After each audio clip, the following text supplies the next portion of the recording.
بسم اللہ الرحمن الرحیم۔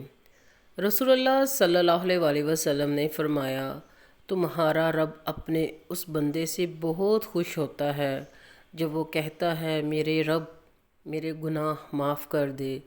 رب تعالیٰ فرماتا ہے وہ جانتا ہے کہ میرے سوا کوئی اور گناہ معاف نہیں کرتا۔ رسول اللہ صلی اللہ علیہ وسلم نے فرمایا، سب سے افضل اعمال یا عمل وقت پر نماز پڑھنا اور والدین سے حسن سلوک کرنا ہے۔ رسول اللہ صلی اللہ علیہ وسلم نے فرمایا، گناہ سے توبہ کرنے والا اس شخص جیسا ہے جس نے کوئی گناہ کیا ہی نہ ہو۔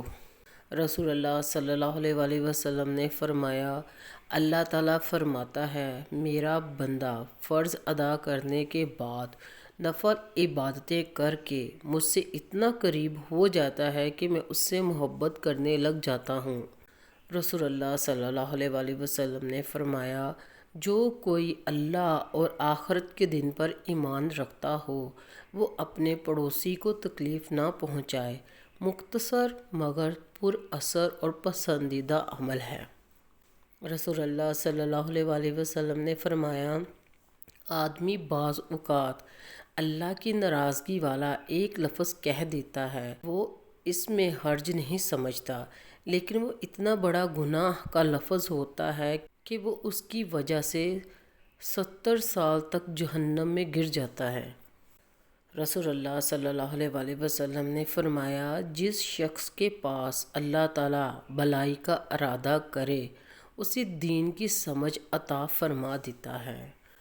رسول اللہ صلی اللہ علیہ وسلم نے فرمایا، جنت میں ایسے لوگ داخل ہوں گے جن کے دل چڑیوں کی طرح نرم ہوں گے۔